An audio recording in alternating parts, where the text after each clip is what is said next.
Thanks for staying on. It's still Breakfast Live on GTV. What a Friday it is. We're already gearing up to catch all the fun and activities that we'll be doing over the weekend, whether it's the movies for you or theater. There's a lot to unpack.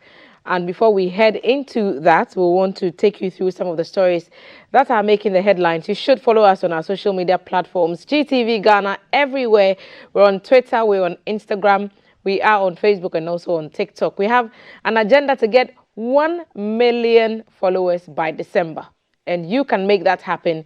If you pick your phone right now and follow our handles, you can take us everywhere with you, catch up on all the live programs that GTV has to offer throughout the day. Thank you for doing that. Our WhatsApp number is also very, very active, 055-556-1034. You can join all our conversations and we will read out your messages. This is the headline segment, and I'm sitting down with strong women at this table. Akosia Hansen, media personality and artistic activist, and also a culture curator. You probably remember her from her nighttime radio show on YFM. Hello, Akosia. How are you? Awesome. How are you? Welcome back to the table. Thank you for having me. It will be just me and you at the table today, and we'll hope that some of our women can join us virtually as well. Nacha Nyope is a communications expert. We'll try and establish links with her. Now we know that you're a bit under the weather. Sorry about that. We wish you well. Let me quickly take you through some of the stories that are making the headlines in the papers today. The Finder is on the Seaboard protesting over unfair practices, and it's Dr. Ofori, the CEO of Seaboard, who is saying preferential treatment for boss threatens the economy. EcoBank doles out $120,000 support for malaria elimination in Ghana. Zipline, remember that company just turned 4 years old, is telling us they've made over 370,000 deliveries since 2019. Is a general manager who's given that information yesterday. GBC and some other media houses were given a tour of the facilities as the company marked its 4th year in existence and continuing to do a lot of deliveries with the Zipline technology, which helps with medical drone supplies. If you would remember, public education should precede construction. Laws enforcement engineer Tipo Denya is the one who is speaking. The Daily Graphic newspaper talking about the spate of collapsed buildings. MMDA's must enforce land use laws. Spatial Planning Authority is speaking there. Efforts to grow economy focus on SMEs. Professor Bokpin to government at Graphic Business Access Bank SME Clinic. Constituency Watch, of course, it must be Asin North, where all the political trains are heading. And we are told it's a current beehive of political activity, as it should be. Remember, the Electoral Commission has announced that the by-election in that constituency will be coming on the 27th of June, and we're already told that the NDC's embattled MP, Mr. James Jechikwesin, is going to contest on the ticket of the NDC. More stories in the graphic. Seek advice if hypertension drugs make you sexually weak. It's a surgeon who's saying that a lot of complaints about hypertension drugs allegedly causing some sexual dysfunction, and the experts are saying seek advice if you have that problem. Dismissed Sunon Asogli workers saga is where the Ghanaian Times is deciding to go today, talking about how organized labor is threatening to demonstrate and giving a June 26th ultimatum for reinstatement of 3 union leaders. 6,700 Ghanaians die annually from tobacco-related illnesses, and the EC opens nominations for the Asin North by-elections, picks June 27th for election in the Ghanaian Times newspaper. Those are some of the stories we will be looking at and more if we get the opportunity. But I'll get the thoughts of Akosia here at the table on her thoughts of the day. What's your rant of the day? I know that you're big on Africa and you're big on culture and you're big on our heritage.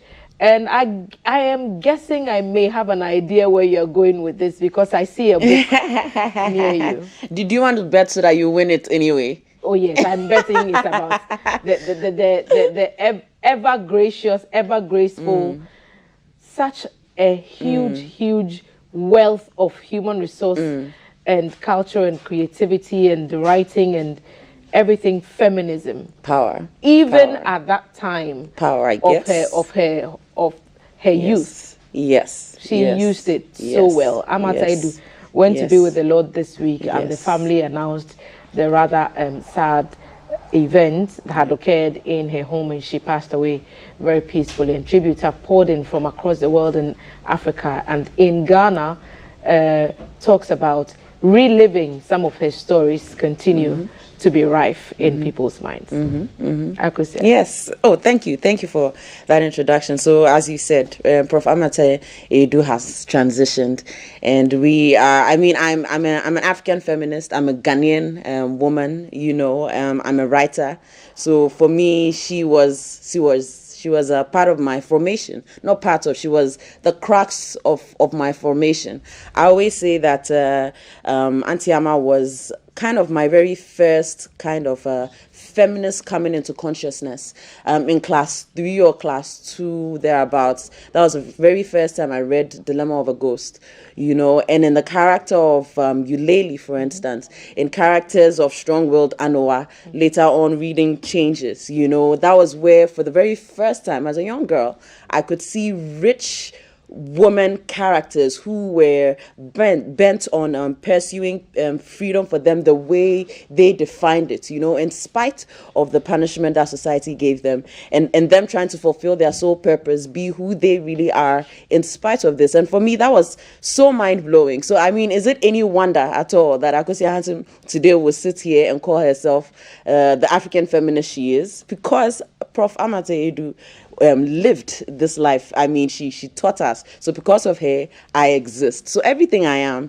is because of her. So I mean, this is a she's transitioned, but for us, it's a celebration. She's left a powerful, very, very powerful legacy. And if you don't mind, there's a chapter, a very short passage in Changes I wanted to share. On your social media corner, we Jay actually shared just a little bit, and I wanted to share this. So Changes is about it's a great story, but to give you a premise, Essie got married to a man called Oko. She was in a monogamous, you know, marriage, and this man was, unfortunately, you know, he felt his masculinity was challenged by Essie's success. These are some of the problems that successful women, African women, deal with today. So his masculinity was challenged by her success. She works with government. Her job gives her her own bungalow, her own car, her freedom, and it takes her time, you know.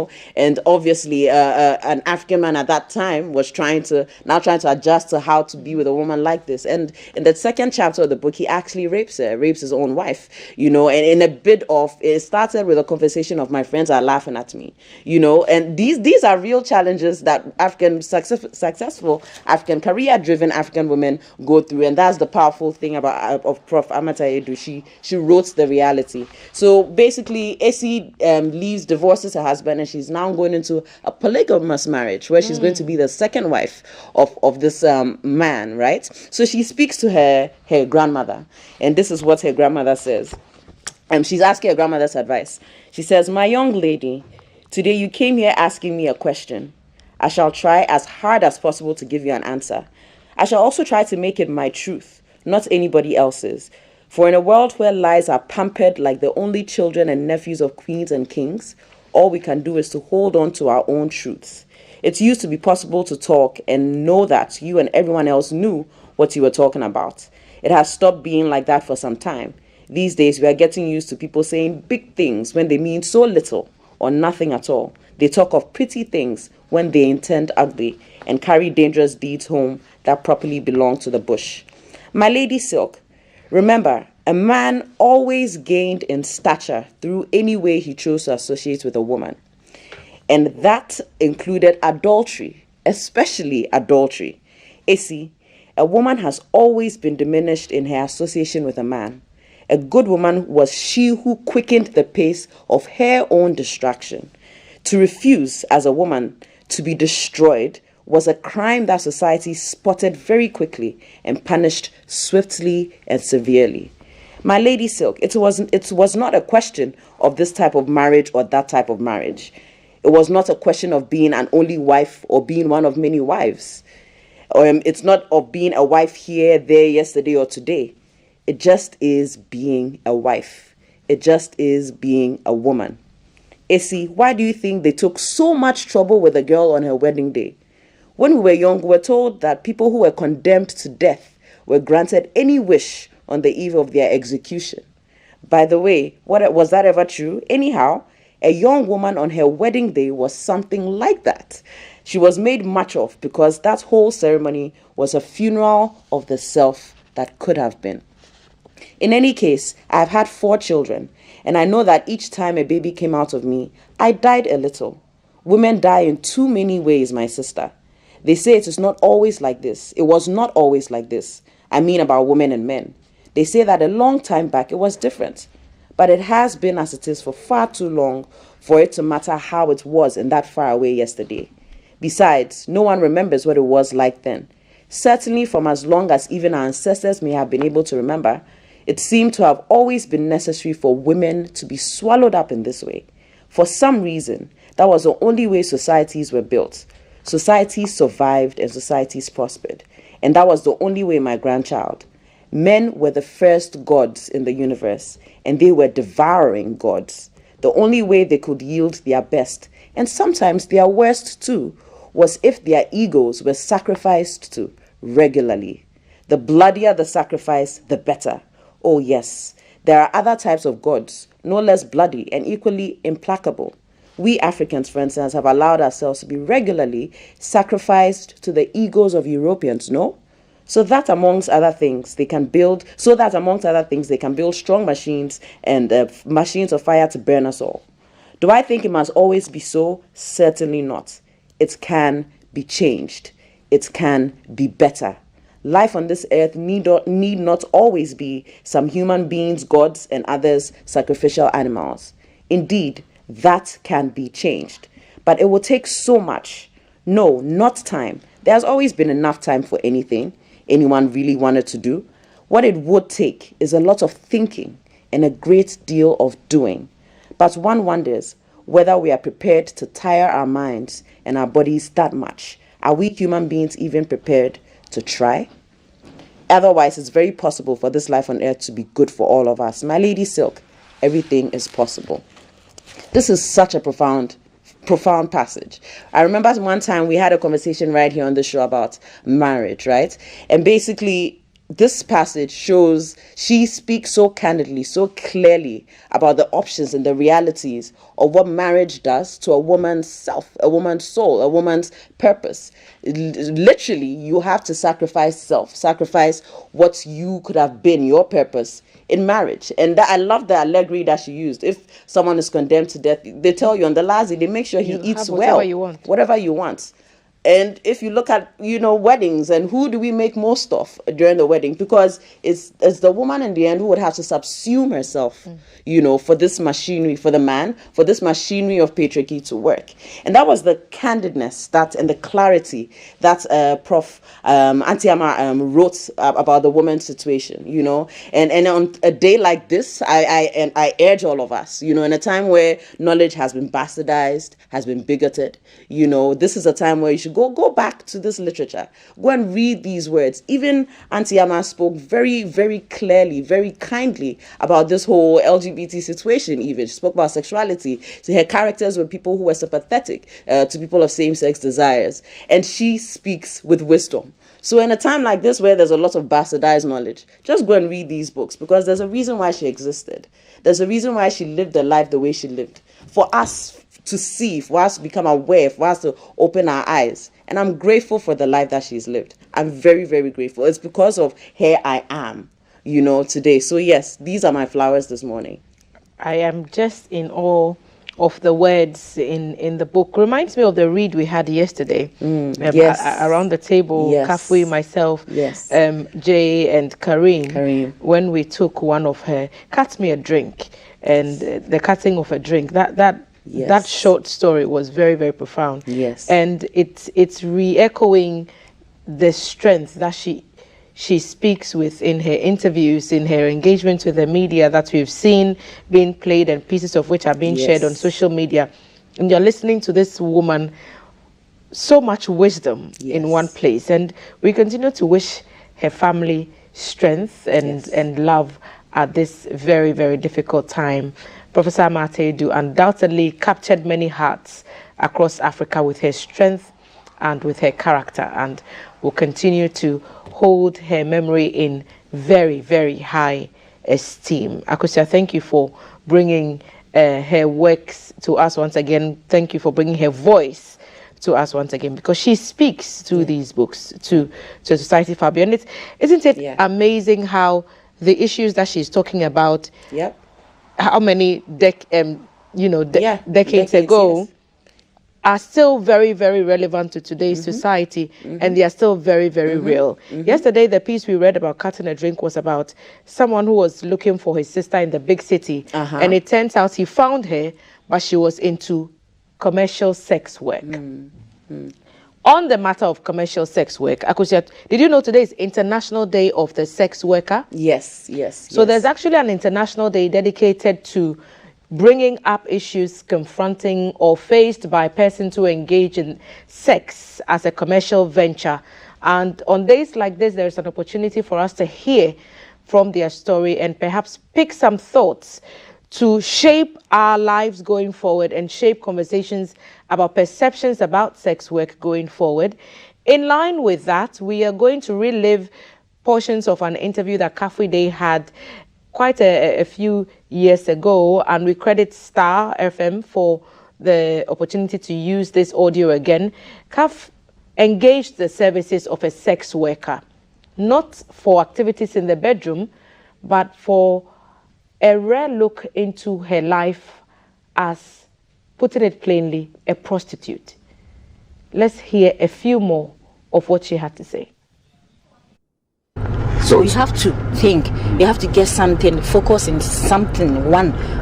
For me, I want to open my own shop, get little money in my account, then I'll go. So today, what is your target today? How much you wanted to make? Did you want to make today? As for the target, you cannot say I want this, I want that. No. If you're coming, you pray to God that, please, God, today help me. Let me get something good. That's all. So after this interview, and will you close and go home, or you stay? I will stay. That's the truth. Me, I will not lie to you. I will stay. Sure. I admire your honesty. So how long when will you close? It's now at 7:34. What time will you close? Police are worrying us. Seriously. When you say police are worrying you, what do you mean? They catch us because they say it's illegal in Ghana here to do prostitution. So you don't supposed to be at the streets around from 11 going. We have to go home. Have the police ever arrested you before? Yes. How many times? Many. When was the last time a policeman arrested you? Yesterday. And what did they do to you? They took us to police station and we begged them. We pleaded with them. We are a lot, so we pleaded with them, and they said we should go. We should not come to stand that place again.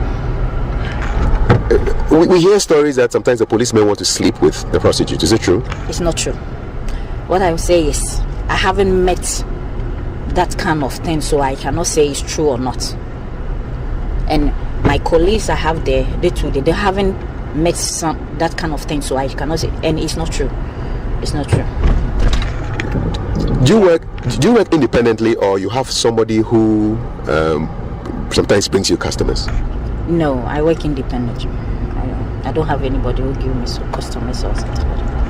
And I also hear that you see where I saw you, the ladies are very, very protective of their area. So you won't have too many people in one area because you don't want to have too much competition. Is it true? Is there a lot of competition? As for the roadside, there is no competition in the roadside. When you get to club is a very competition in that place. As for the roadside, no, it's no competition there.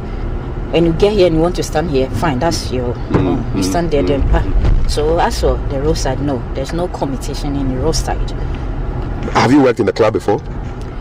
I went there once, but that place is tough, so I cannot stand there. When you say it's tough, what do you mean? What do you mean? That's what you asked me. You remember you say it's competition there. Always, we don't want to buy shoes, they want to buy dress. So, And me, I have a lot of problems, so I cannot go there. And any money I get, I have to buy Brazilian hair. You always want to look good. Just like you're looking good now. Thank you. You always have to look good for the men. And is it because a lot of the girls there are younger, so they give you a lot of competition? No. It's not about younger. This job is not about you are young or older. No. It's not about young. But may I ask? No, you shouldn't ask a lady her age. But may I ask? Let me guess. You look like no. You said you have someone who's 16, but you don't look more than 30, really. That's what you think. That's the truth. I told you. But how old are you? Yes. I'm 37 years. 37. Yeah. You don't look it. Okay. And have you ever met a customer who was violent, who wanted to beat you or do rough things with you? Yes, but if you met that customer, you have to be gentle with him. How do you Whatever tame a man who is violent and is going wild? What do you tell the man to calm down? you cannot tell a man who is violent to calm down. You have to be quiet. You have to be quiet because this job is very risky. So when the man say that whatever, he can slap you, he can do this, then you kept quiet. And you ask him, what did I do wrong? Just pick me. If I do you something wrong, please forgive me. Then someone can choose not to pay you. Has it happened to you before? Yes, you have to say, okay, it's okay, I'll go, it's okay. After he had sex with you, he refused to pay you? Yes. What kind of people do this? Gentlemen, you cannot even imagine some gentle, well-educated men, they do this. Married? Yes. Most of your customers are married? Yes. Who is the youngest person who actually paid you to have sex with him? Can you tell from the age? What I would say is, let's say 25. And the oldest? Oh, I've told this 60, from 60 down. And I'm just curious. So when you meet, where you normally have sex? Is it in a room, in a hotel, or in the person's house, or in his car? What happens? A hotel. Okay. A hotel. Okay. And do they talk before you go into the act, or it's just okay? They've paid you the money. Let's have sex. I mean, how does it happen? The problem is, it depends on the money. You want the truth, so I will tell you the truth. Of course. It depends on the money the person will pay you. If the person is paying you good, I'm working for money. So if someone is paying me good, I will do whatever the person want me to do. What is paying you good? What is the highest you've ever charged for a session? That's one day I cannot tell you. But you told me that you're going to tell me everything. So now you're lying to me. I will not lie to you. But that's one day. No. 400? It's too small? It's okay. Yeah. 400 is the highest you've been paid? It's okay. 400 is okay. And then if he says he'll do anything to you, I mean, what do you mean by that? You have a time for him. You treat him well. That's all. Do you charge in terms of hours? Is it the time, or it's the number of times the person will have sex with you? I mean, how do you go about it? We have something called short time. The moment the person releases, then you people are leaving. That's all. It doesn't matter if 5 seconds, 2 seconds, 30 minutes. Okay. And we have something called sleep. The man will take you the whole night. And of course the rate for that is higher. No, it's not that higher, but it's okay. Do they talk about themselves or they just go into the business? I mean, depend. If somebody says he wants to sleep with you, does he chat with you? Did you kiss your customers? No, you cannot kiss. Who says you cannot kiss? You don't supposed to kiss. Why not? No, it's not part of the job. Are you able to switch off? I mean, sex is a very deep thing, and how are you able to decide that, this one is just, I don't love this guy, I'm just sleeping with him for the money. Are you able to switch off in your mind like that, and then after it's over, you take the money and then you go? I'm just curious of how it works. That's how it works. You have to sleep with the person and then you leave the person. You cannot say you met someone today and you love the person. Have you been tempted to fall in love with any of your customers before? You cannot fall in love with anyone. You like the person, but you cannot fall in love with him. But have you liked some of the men you've been with? Yes. I'm a woman being. Sometimes you can meet someone. Everybody have something he desired, you know. So you can meet someone, the person look nice, good. You can, in your mind, you think, if I get this guy, I'll be okay. But it's just a business. You keep it. And do you have some of them, the nice ones, do they come back? Or do they call you? Do they come back after you meet them? Or it's just always different people? Yes, sometimes you can meet some people, they will call you. But it's not that they will call you every day or no. Once in a month, once in 2 months, they left. They'll know. This is obvious. Slept with you, he left. What are you afraid of in this business? What's your biggest fear? My biggest fear is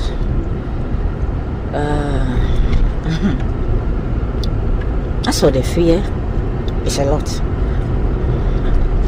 I'm afraid I will get this kind of sickness.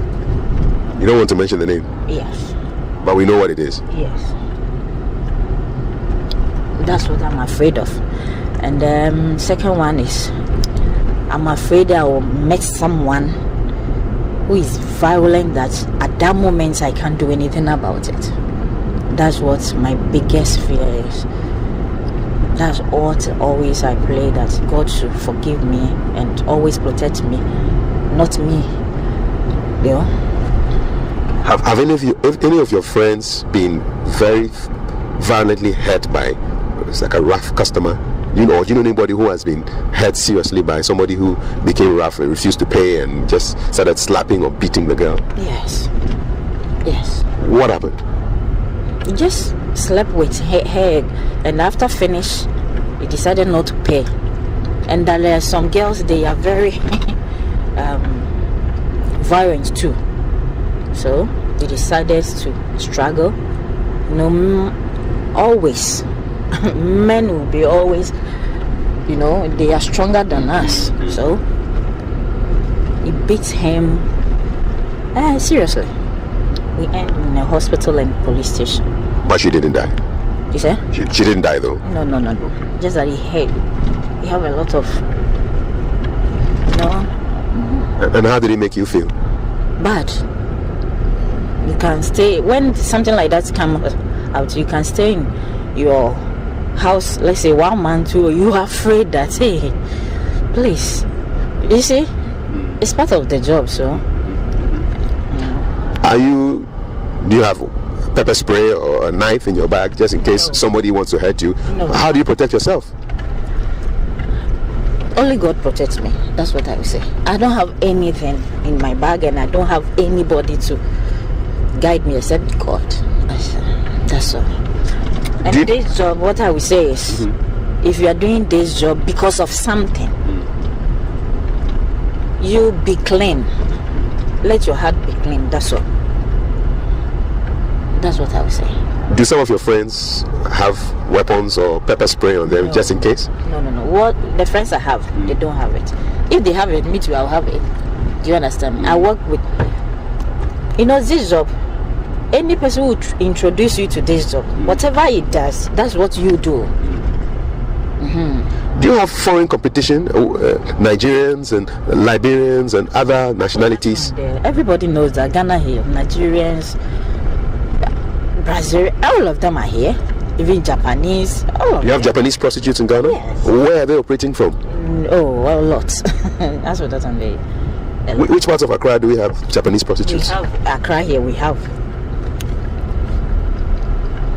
And do you feel threatened by them? No. I cannot, no. You're not worried that they're taking away your business? No.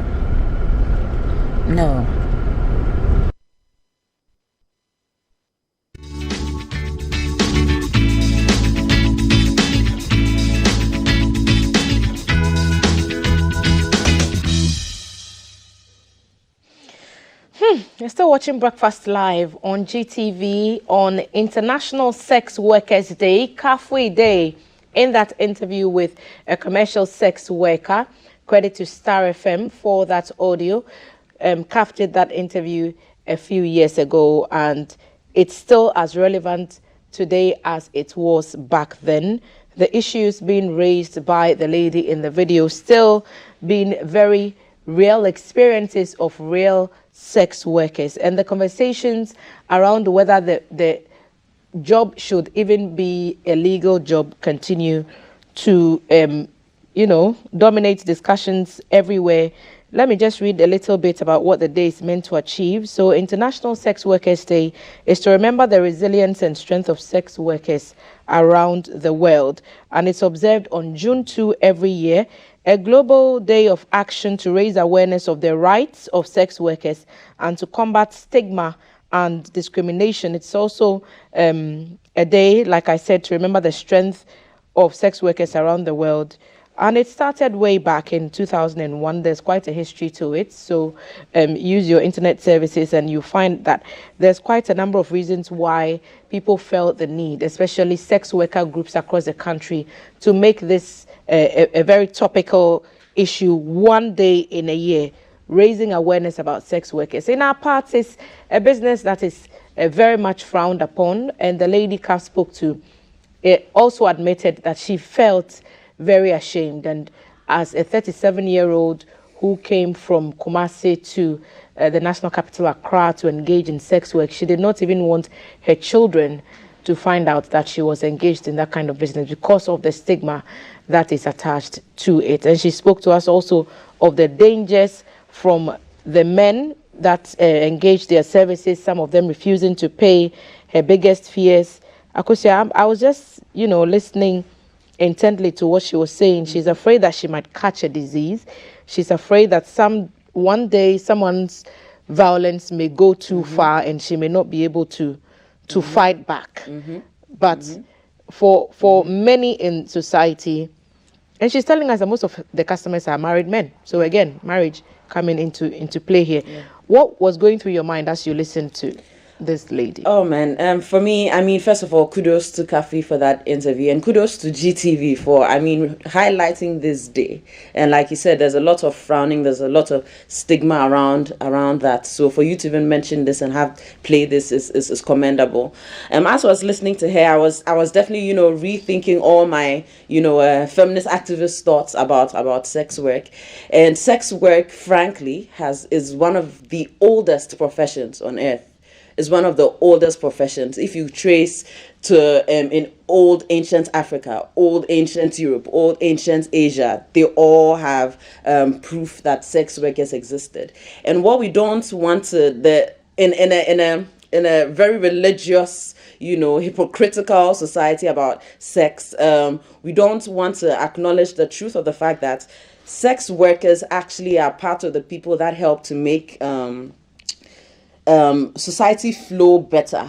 Really? Yes. Because so? Yes, they provide services that other people may not.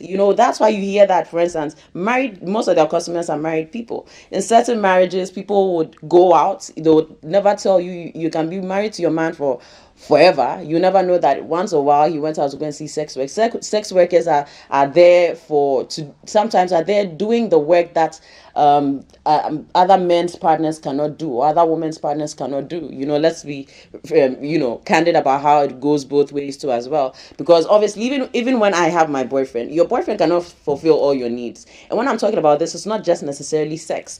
I think there was a part of it that she spoke about where there are men who just want you to come and sit and chat.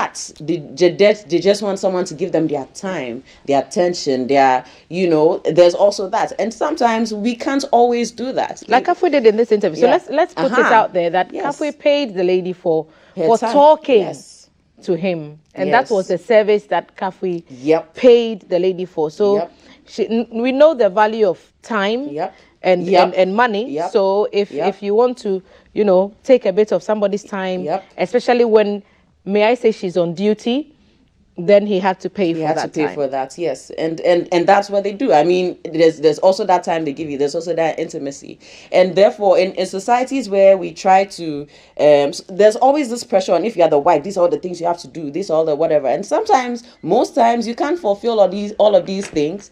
And sex workers, even though we may not like it, they are the ones who bear the brunt. They are the ones who take the violence of our men. When I was hearing her speak about her fear about the violence, what broke my heart was the part that she said, I don't have any protection, so it's God who would protect me. It's God who would protect me. And as I heard that, I was like, no, the state should also protect this woman standing there. The state does not should acknowledge the work that she's doing in the first place. as Exactly. a good kind of business exactly to be into. And for that's the hypocrisy, and that's the problem we have, which is why today is a day that we remind people about the rights and protections, because there has to be, even if you do not want to legalize the work, there has to be steps that the states will do to decriminalize. And when we talk about decriminalizing, therefore what it means is you therefore remove this person from that status of black market, so anything can happen to her. Basically anything can happen, and she's leaving herself to God. But once it's decriminalized, right,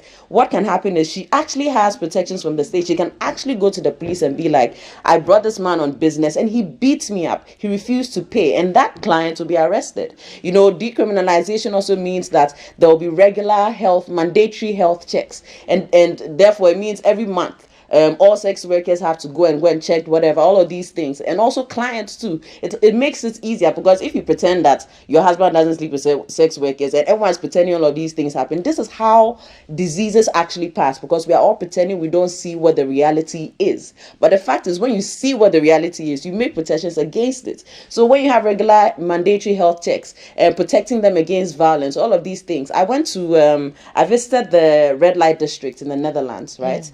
And you know, sex work in various ways. There's people who just do sex work standing on the windows posing. There's people who do sex work in the bedrooms. There's people who do porn. Sex work is a variety of things, I must say. It's not just the person we see on the street. There's so many things, right? And for me, what was mind-blowing for me in the red light district in the Netherlands was the fact that they all were protected. The sex workers who stand at the window, for instance, they showed you there's a panic button they press if there's any client who dares to go beyond the boundaries of the, you know, wanting to be violent, not wanting to pay all of that. All she has to do, she doesn't even have to do any giddy. Just press the button. Immediately, the bouncers of the building, all of them just come in, move you, send you out. You know, these are protections that people have placed for them. And those protections is for us. We can't assume that, oh, and this is not a respectable work. So, but people will still patronize. Sex still happens. People still have these cravings. And they will go for those cravings, and you'll never know, because sex is also the private side of things. So, I mean, on a day like this, is a great interview you've shared, and it's for us to remind ourselves about the fact that, yes, sex work is as old as human history, right? And we cannot come with our pretensions or our hypocrisies but about it. Can you understand where some people come from, though? That for us, we're Africans, and we pride ourselves on, you know, protecting our values and our morals and our culture. And so appearing to even speak the way you speak, and appearing to have the thoughts and the thought processes that you're espousing now at the table, for some can be very offensive. They're thinking, well, if there's no job, because there are a number of reasons why people end up engaging in sex work, and we are told that we should not use in other jurisdictions, conversations about not even using the word prostitute, because of its derogatory insinuations are ongoing. Are we even having those conversations here? Remember that our WhatsApp number is active. You can join the conversation, 05555 Let's know what your thoughts are. It's International Sex Workers Day. Akosua has spoken about Professor Amartey-Edu and her work and what she's done, activism and feminism and everything Pan-African also. She's talked about that. But for International Sex Workers Day, we are highlighting the bare reality of what life as a sex worker is really, isn't it? And so when you're having these kind of thoughts, people are thinking, really, this is unacceptable. We cannot accept this. And we should not even be having this conversation at all. How do you do this advocacy to protect the people's dignity against the social norms and values and traditions that we hold dear? Oh, that's such a great question. I would say that the sex worker also has dignity. The sex worker also has values and morals. You heard her speak. You heard her speak so candidly. You heard a human being who has dignity. That also has to be protected. So if there are people watching us who are like, oh, this is offensive to my values and morals. My values as Akosia Hansen, being trained by powerful thinkers like Amartya Edu, is that looking at the reality, everybody has inherent dignity, and everybody's dignity has to be protected.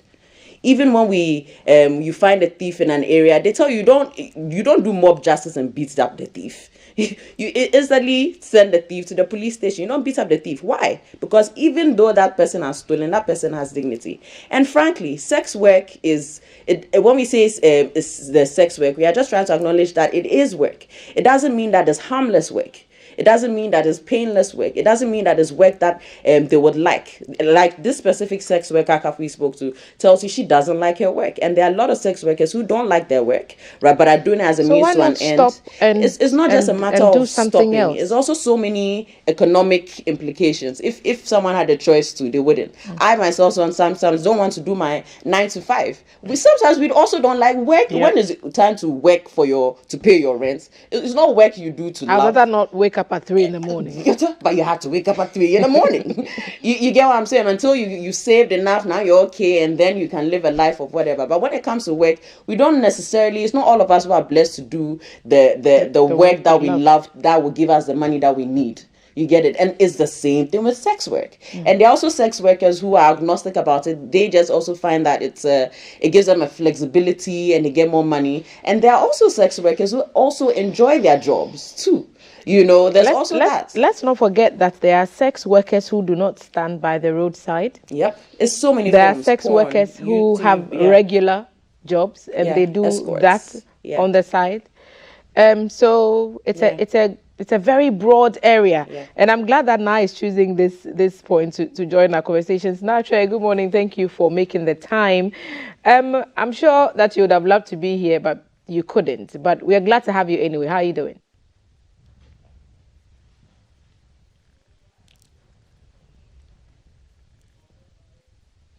Now, are you with us? Hello, Thelma. Can you hear me? Yes, we can now. How are you doing? We hear you're a bit under the weather. Yes, I was saying that I'm very well now. It's been a sick week for me, but I'm better. Good to hear that. Akosia has had her rant already. We're already in the thick of things. I'm sure that you've been monitoring from where you are. What perspectives do you want to share? Well, so I had other rants, but I'll stick to the subject matter to say that listening to the lady, I had tears in my eyes to say that she's doing this not for herself, right? It ran through that my kids had to survive, my husband is late. And so I got the indication that, wow, so it is not just about people, wanting for their personal survival, but for the survival of others. I'm not saying this to validate the work that they do. Bearing in mind that, you see, their job exposes them to all sort of danger. One, someone you have never, ever met before, and then you go into an excluded place alone with a person, that is your life at risk or your life in danger. But then it comes back to the point that people are doing this thing for the sake of hardship, Thelma. That is their lived reality. Maybe you and I may have the opportunity of maybe having normal jobs to do and earning something. And like you said, people have jobs that they still do these things on the side. But I want to narrow my input down to people who are doing this basically, to survive. The stomach doesn't know that the pocket is empty. And so, people go to every extent, you understand what I mean, to make sure that there's food on their table and on the tables of their people who depend on them. Now, let me come back to, Ghana as a country. We don't even have data of people who are unemployed. We always say that, well, so every year, this number of graduates exit the university. There are no plans in place to ensure that, well, so this person has this experience or this qualification and could fit in this area to work. this person, well, did not have much of school to attend, has learned the skill and could fit in this area of work to do. If we are able to do all these things, I'm not saying that it will close the chapter on sex work. No, what I'm saying is that it will bring to the barest minimum issues of sex work. Now, you see, because also there are no like explicit laws. Okay, we just don't acknowledge sex work, but there are no like explicit laws to say that, well, don't do it. I haven't chanced on any. What I know is that you are not supposed to solicit for the work explicitly on the street. And that is why once in a while you have the police come in a swoop and take all of them away. Now, my challenge is that, you see, sometimes we are not as a country, very worried about how people get recruited into this thing. So the lady shared a story and said that at a point she was down in life, she needed support, and there was this friend of hers who was supporting her every time. And I mean, as the adage goes, it's okay to teach somebody how to fish and not give the person fish every day. And this friend says, well, so this is what I do. I can't go put my life in danger every day and then come feed you. Would you do it? And says, well, I will do it. Tell me, see, I know a friend. So the person became a friend when I was one time in media. I was trying to put up a story like this and says, Antina, I went into this job because I was looking for 1,000 cities capital to start work to do. I mean, to start selling something I didn't get. And a friend whispered to me that, but you have capital. And then she asked, so Antina, what do you think? What do you think is the capital that this friend of mine was talking about? And the capital boils down to what I don't want to mention. But the friend reiterated to her that, see, you have the capital. This thing could help you. This actually part of your body could make capital for you. You make the capital and then you stop and then you go into business. And then she said, by the time I had realized enough to go into business, I was addicted to it. I mean, I was addicted to having met influential people. So hers wasn't like standing by the roadside soliciting. They were like an army of them. And so they actually recruited for top men in the country. And even, let us not forget, there are men who are sex workers. And so it is not just about women. Once upon a time, I spoke to a male sex worker and said that, well, I got into this because I got broken-hearted. I wanted to break as many hearts. And I also got into sex work. So the reality on the ground is that, one, there is hardship. Tell me, times are hard. Even for those who have double streams of income, times are extremely hard. And I'm saying again that the stomach doesn't know that the pocket is empty. It is in no way to justify sex work. I wish that, like the lady was saying, as many of them will want to come out of.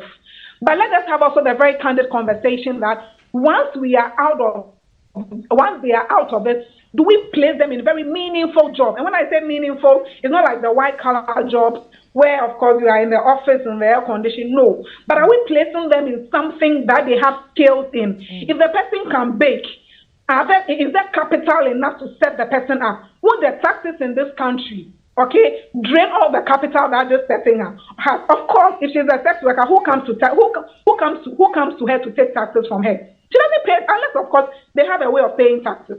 And so people are actually in this country and say, well, it's a tax-free business for us, and we would run it. Times are hard. Maybe this will be my initial comments. I don't have any more questions. Other than that, maybe I'll rant on and on and on. Right. And that, thank you for making those points clear to us. This week, perhaps I'll take you on a bit of a detour. Your people were in the news for demonstrating for better roads for the Teshi community, and I was wondering why I didn't see you at the protest, because you've had your own protest at this table many times over. So why were you not there? Oh, so Thelma, like I said, it's been a sick week for me, and that's the reason why I didn't join. See, I was ready to join. Thelma, the roads in the constituency are, Thelma, they are awful. I can't overemphasize this, and it is not by way to exaggerate. It is so awful, and I don't know whether the MC, whether the MP, whether they live in this constituency. I know they are home, and so I know they live in this constituency with us.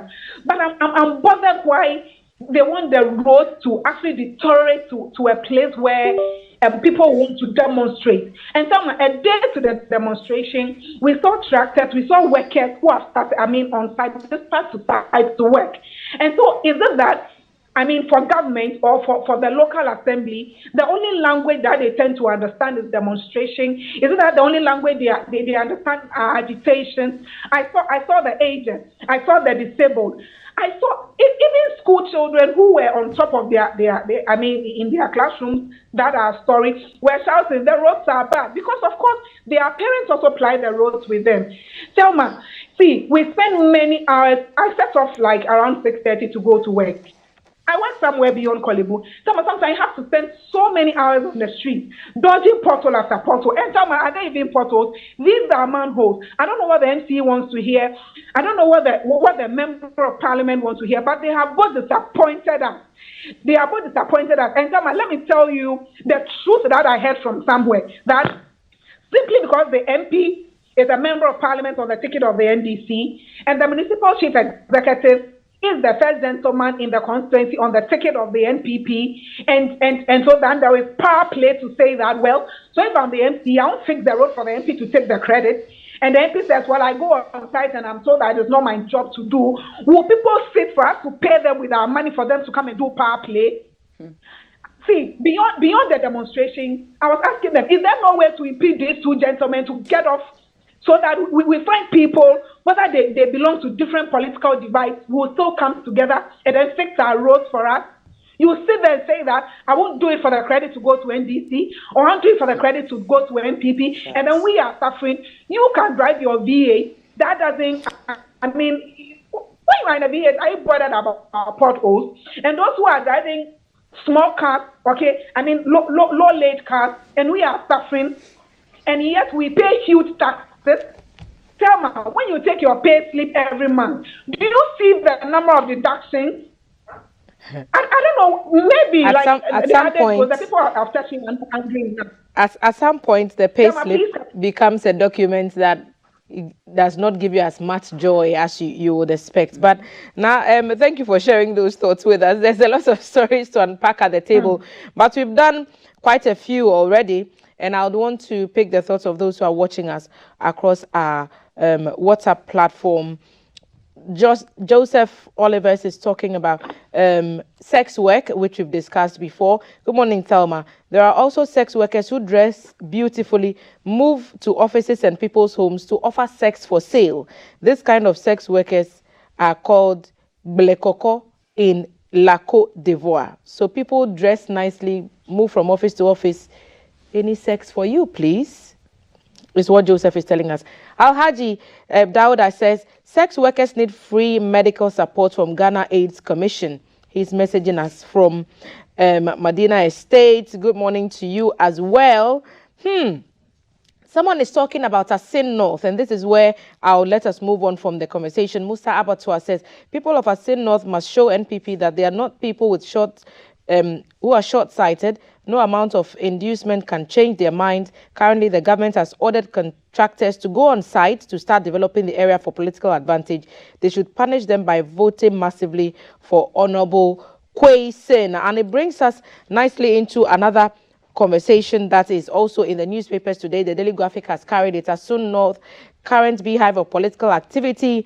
And of course, the Ghanaian Times also carrying it. Asun North by-election, EC opens nominations, picks June 24 for the by-election. And we are told that the NDC's candidate in the last election, whose membership of parliament was nullified by the Supreme Court, is contesting in the race. Ladies, what are your thoughts? I'll start with you now, so that we do not have a break in the signal that we've managed to connect with you. What are your thoughts on Asin North? NDC says its candidate in the last election is going to be a part of it, and already the terrain is getting heated. Well, so I don't think that Honorable Kwei Sin should be challenged. I mean, he should be allowed to go. It's rather unfortunate. You see, sometimes when people, it's okay to say that we want to protect the Constitution of Ghana, uphold it. So like if you're a Christian, you want to protect your Bible, or if you're a Quran, if you're a Muslim, you want to, protect your Quran. So as Ghanaians, we want to protect the Constitution at all costs. And so it's okay for people to say that at a point when he was filing his nomination, he had dual citizenship and all that. But Thelma, having those who went to court, right? and all the planners of this going to court to get the honorable member out of parliament, haven't they deprived the people of Asin North some level of development? And haven't they deprived the people of Asin North not a voice in parliament? That is what they have done. And then you come back to the idea that the same development you deprive the people of Asin North of, you are there rushing to give them. And that is double standard. You are saying that, so this person is actually not qualified. And then you take him off. Because of that, all projects in Asin North ended, right? Now we are going to the polls again, and then you are running there to provide them with bread and butter, which of course we all know politicians, the next day or two, they're out of the constituency once the election are done. But let's come to substantive matter. I think that I expect some very interesting dynamics. Personally, I expect the Honorable Member of Parliament, the former Honorable Member of Parliament to win, I expect, because see, I've followed conversations on social media. He's the people's person, right? And then, mind you, the vote that he amassed for himself in the last election was more than any of the two political parties. He got more votes than John Mahama, and he got more votes than President Akufo-Addo. And so he comes up as the people's person. Now, with the going of the court, which the people of Asin North, I've heard a few of them say that, well, this reason that some people took our MP to court is so unwarranted, and for that reason, we'll actually compensate him with more votes. So if he has made like 17,000, then he should expect somewhere around 20,000. And so for me, this election, I expect him to win. Now, Thelma, my final thought before I drop this. You see, so when it was in Kumewu, I was telling some NDC folks that it's okay for you to go in there, but don't go to win. I mean, you can't win Kumewu. It's a safe seat for the NPP. We can't say it's a safe. I think not it's a safe seat for the NDC. But I think that out of some conscience should speak to my NPP friends to say that, well, let us leave this man to be. Because if you go in there with the intention that, well, we've expunged his name out of all parliamentary documents, and they want to actually snatch the seat from the NDC, no. I give the same advice when we're talking about Kumewu to say that, NDC, it's okay to say that we are going to actually increase our vote margins. But to say that we are going to snatch the seat from the NPP, that is not. And for the NPP to say that we're also going into, Asin North to get the seat, I think, they have done some, well, I would say some injustice to the man already. They should allow him to allow the elections to go in the way of the NDC, and ultimately let parliamentary work continue. Ultimately, the developmental projects that they have started in Asin North should not end there. It should continue. We shouldn't see that after the elections, everything comes to a halt. And then GTV, please, I want to give you a task. Maybe go to Kumewu and let us know whether the road constructions that started, maybe the street lights that were fixed, maybe a few projects that were started. It's almost 2 weeks. Let's see if they are still continuing. We want to see the extent of road construction that will go on. But I pray also that it will be a peaceful election. I pray that, well, it's democracy, so allow the NPP also to run. I pray that may the best candidate win. But for me, I think that it should be a compensation for Honorable Quayson to go back to Parliament. My thoughts on that.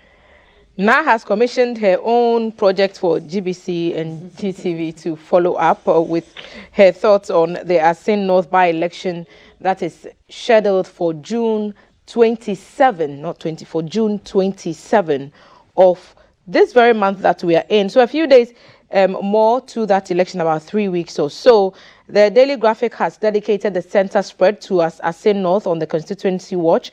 We're seeing a number of photographs of projects that are ongoing, a police station at Asin Bediedua and Asin Asempaneye Asin Kushia Road, ready for bitumen. We're seeing an aerial view of the Agenda 111 Hospital project at Asin Breku. So we are seeing some basic structures put on there. A 12-unit classroom block constructed for the Asin North SHS.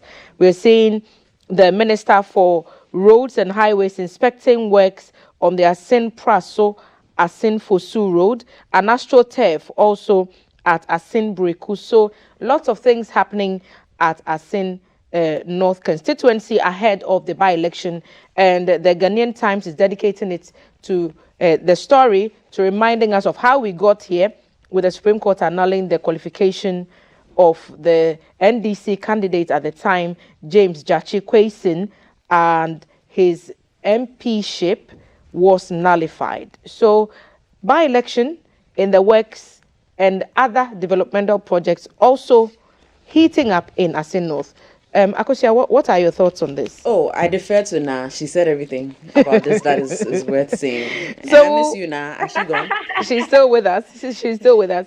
But Akosia, I miss you too. You should come home and visit me. I'll come. I want fufui. No problem at all.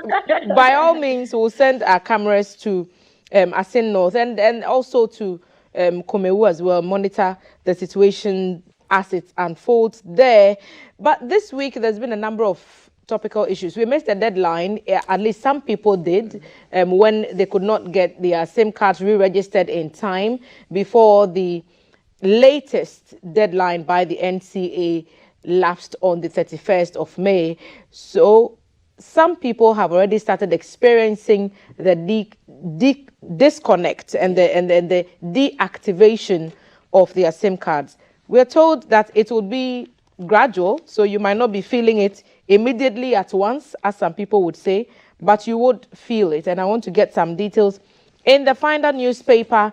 And you see, it's a two-edged sword, because we are talking SIM card, but we are also talking Ghana card. So for the SIM card deactivation, the Telecoms Chamber is telling us that all unregistered SIMs that have been deactivated can still be registered.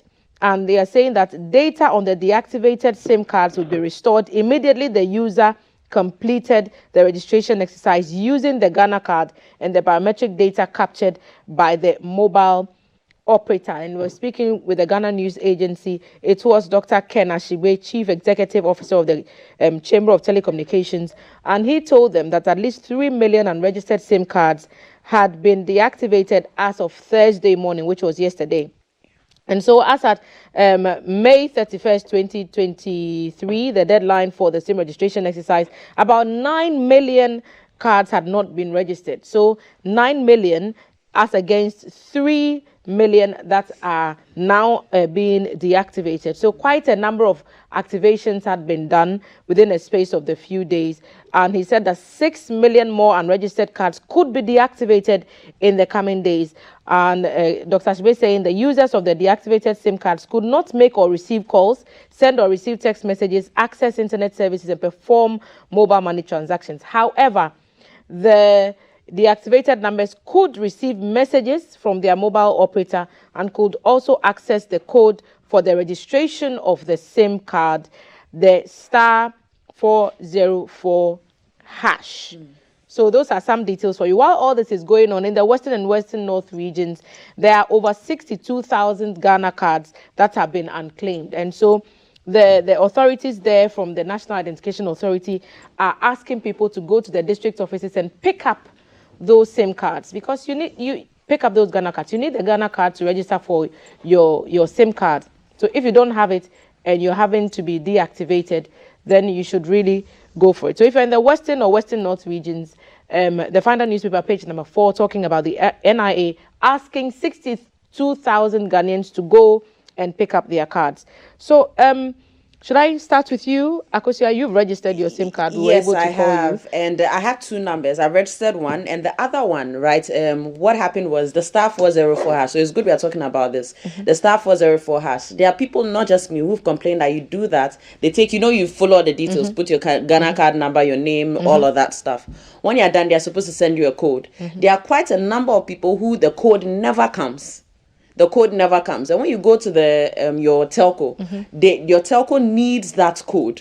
So what happens to all these people who have... So one of my numbers, I've done the registration on the *404 several times. Like I said, I'm not the only one, but the code number never came. So when you go to the telco, they are still asking for that code number. So then how do you do the registration? So try the 404 again whilst there, so that they know that the subsequent message that should follow your process is not going through. I'm hoping that some of these issues can be put to Yeah, I bed? mean, because there are obviously tech issues that they have created too, as well. So all of this, you're deactivating cards. I mean, solve your own problems, solve your issues first. Now, But what are your thoughts? We are here again. Ghana card, SIM card, still deadlines coming and passing. We've not heard any information or communication to suggest that this new deadline or this other deadline that went off is going to be extended or not. But hey, what do you think about all this? Hello, Thelma. Yes, now I'm asking what your thoughts are on the SIM card re-registration process so far, and also the Ghana card situation. Have you experienced, or do you know anyone who is still experiencing difficulties re-registering their SIM cards? And what could you share with us? Well, so Thelma, I have two numbers on two different networks. One works very well, though both are registered. The other one has started misbehaving, if that is the word, but it is registered, and so I intend to visit the place soon. I've also heard people say that, well, they have registered, they've gone to the places where they registered their Ghana cards, and they are told that, well, per our details, you didn't register here, registered at this very place. And they said that, well, I registered here, and so I need my Ghana card to go register my SIM card. But if I could advise the National Communications Authority with this deadline issue, could there be an alternative too? And so let us look into the systems, right? Those who have their Ghana cards with the authority, could they be sent text messages specifically to their phone telling them that, well, your Ghana card is at this district office, your Ghana card is at, this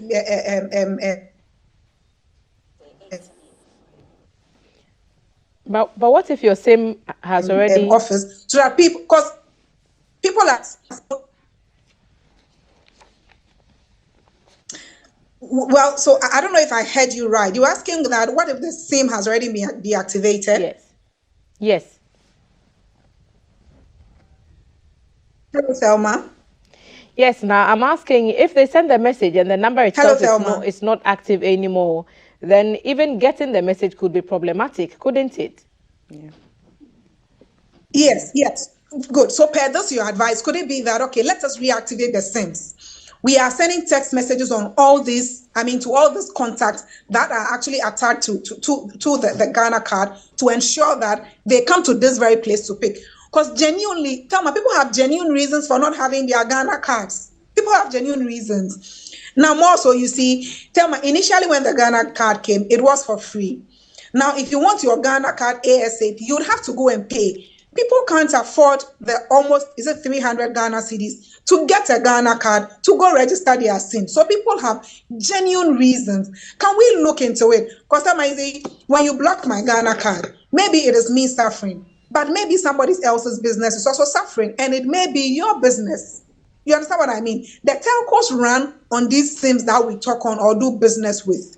And so it is not about even individuals. And so we should all find a way. We would have to make our calls for the telcos to get money, even for them to also pay something to the NCA. So the NCA or the telcos or the Ministry of Communication shouldn't think, okay, that when you block Nacha's SIM card or when you block Thelma's SIM card, her inability to make a call, of course it affects me. Who says it wouldn't?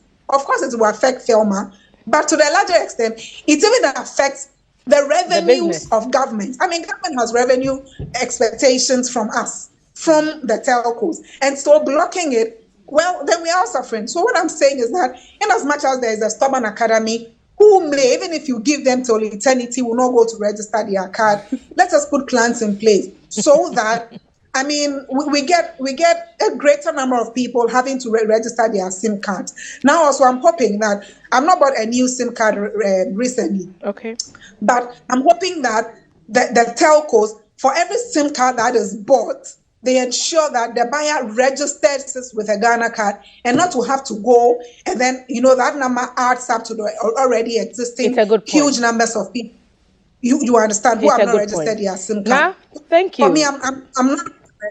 All right, Thelma. We'll connect again behind the scenes and we'll catch up where we left off the last time. Thank Have you, a Thelma. pleasant day and you Bye, look lovely. bye. I'll see you very, very You soon. too. Akosia, I'll be expecting you. Bye-bye. Oh, I'm coming. Ladies, Akosia, All would you right. want your final word before we rise from this table? A quick one, a minute, and then we Yes, are out of here. quick one is please. Let's celebrate the legacy that Auntie Amma left us, Prof. Amate Edu. Those of us who read the books in school, go back and pick up your Dilemma of a Ghost. Go and read it. There was a lot of powerful things shared there. Go back and pick all the other books that she's written. Changes. I'm picking some more myself. Yes, Anoa. You should get Diplomatic Pounds and Other Stories. That was I think her most recent collection of short stories. The Girl Who Can and Other Stories. The Girl Who Can and Other Stories was where she wrote she did a short story on the first woman pilot. So that's where I remember we even mentioned it on the show. Yes. Yeah. So get that. Of course, read Changes. Yes. Every modern African woman living in this contemporary world today has to read Changes. So those are my final words, and have a great weekend. Thank you, Akosia Hansen, media personality, artistic activist, and culture curator. Also, Na Atre Niope joining us via our Zoom platform, communication expert.